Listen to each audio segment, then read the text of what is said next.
আজকের ভিডিওটা শুরু করলাম ধান দিয়ে। না না, চাষের ধান নয়, এটা হচ্ছে কেনা ধান। ওই তো পৌষ পার্বণের সময় লক্ষ্মী পাততে হবে না, তার জন্য ধান কেনা হয়েছে। আগে তো চাষবাস থেকেই ধান নিয়ে পরে লক্ষ্মী পাতা হতো, কিন্তু সেই সব দিন কোথায় গেল। এই যেমন ধরো আগেকার দিনে এই পৌষ পার্বণের আগে পোষকালি ঘোচানো হতো, মানে গরম জলে সোডা দিয়ে জামা কাপড়গুলোকে ভর ভর করে মানে ফোটানো হতো। এখন তো সেই সব না, হালকা গরম জল দিয়ে ভিজিয়ে দিলেই কিন্তু জামা কাপড় পরিষ্কার হয়ে যায়। তারপর ঘর দুয়ার ঝেড়ে ঝুড়ে এখন দেখো আমি ছাদটা সুন্দর করে ঝাড় দিয়ে দিলাম। বলেনি কি ছাদ পরিষ্কার না রাখলে রাহুর দোষ লাগে, কিন্তু প্রত্যেক দিন তো আর সময় হয় না। তবে হ্যাঁ, আজকে একটু করেই নিলাম। তারপর নিচে ঘরে এসে সমস্ত কাজ সারতে লাগলাম একের পর এক। মনের মধ্যে ভীষণ আনন্দ, কেন জানো? কারণ আজকে রাত্রে একটা দারুণ পিঠে বানাবো। জিয়ান কাঠের খেজুর গুড় দিয়ে, দুধ দিয়ে আর আপাম মেকার দিকে এত সুন্দর পিঠে হয়, তোমরা না দেখলে আর না বানালে না খেলে বুঝতে পারবে না। ঘরের সমস্ত কাজ সারছি আমি, আর এদিকে বুগলার মিস্ত্রির সাথে কাজ শিখছি কিভাবে কি করতে হয় না হয়।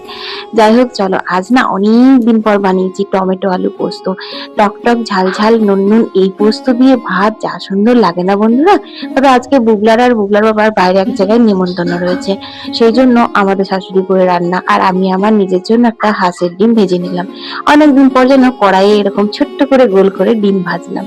তো চলো, এখন স্নান হয়ে গেছে, রোদে পিঠ দিয়ে খাবারটা খেয়ে নি। আজকের লাঞ্চ মেনু ছিল পাতলা করে মসুর ডাল, পোস্ত, একটা পাঁচ মিশালি চচ্চড়ি আর ডিমের অমলেট।